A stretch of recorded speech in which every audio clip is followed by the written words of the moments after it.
जी शहादत बाद पुलिस कचे में कार्रवाई कई है।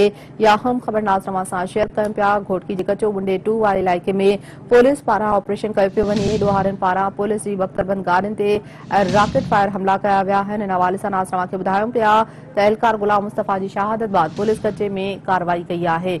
या अहम ख़बर है जंहिं बाबति नाज़रवा खे अपडेट कयूं पिया। घोटकी मां जिते घोटकी जो कचो बुंडो 2 वारो इलाइक़ो है उते पुलिस पारां ऑपरेशन कयो पियो वञे। ॾोहारनि पारां पुलिस जी बख़्तर बंद गाॾियुनि ते रॉकेट फायर हमला किया विया आहिनि।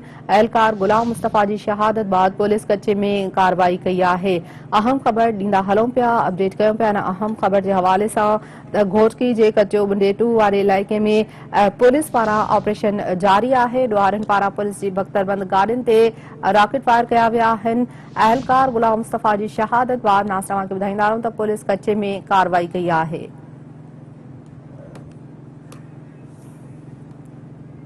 अपडेट कंदा हलूं इन अहम ख़बर के हवाले सां त घोटकी जे कचो बुंडो 2 वारे इलाइक़े में पुलिस पारां ऑपरेशन कयो पियो वञे। ॾोहारनि पारां पुलिस जी बख़्तरबंद गाॾियुनि ते रॉकेट फायर हमला किया विया आहिनि। एहलकार गुलाम मुस्तफ़ा जी शहादत बाद पुलिस कचे में कार्रवाई कई है।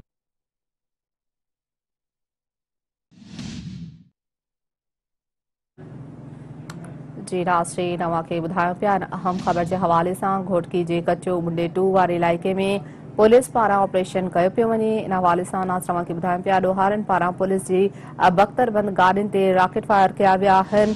जॾहिं त एहलकार गुलाम मुस्तफ़ा जी शहादत बाद पुलिस कचे में कार्रवाई कई है। तफ़सील मालूम कंदासीं Sindh TV news reporter Niyaz चनो खां।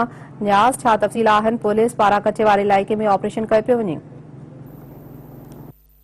जी बिल्कुल ही पुलिस एहलकार गुलाम मुस्तफ़ा मेमण के शहीद थियण खां पोइ मुख़्तलिफ़ थाननि जी पुलिस एसएसपी घोटकी अज़हर मुग़ल जी अॻवानी में कचो बिंडी 2 जे इलाइक़े में ऑपरेशन किया। जंहिं दौरान अली हसन जागीरानी के घर के ॿाहिरि साड़ियो वियो आहे। इन खां सवाइ पुलिस अब्दुल कादिर जागीरानी जो जेको टोलो है उन्हनि विच में शदीद रेड थी आहे, मज़ामत थी आहे। जंहिं दौरान पुलिस से भी रॉकेट लॉन्चर फायर किया विया आहिनि।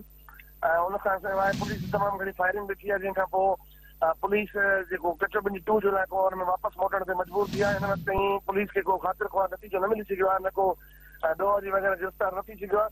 अलबत्ता काफ़ी देर ताईं पुलिस ऐं ॾोहारनि में शदीद रेड हली, जंहिं दौरान पुलिस जी बख़्तरबंद गाॾियुनि ऐं मोबाइलनि ते रॉकेट लॉन्चर फायर किया विया आहिनि। कचे में शदीद बहकाव वारी सूरत हाल आहे ऐं इन सूरत हाल खां पोइ पुलिस इन कचे में इलाइक़े में मौजूदु आहे।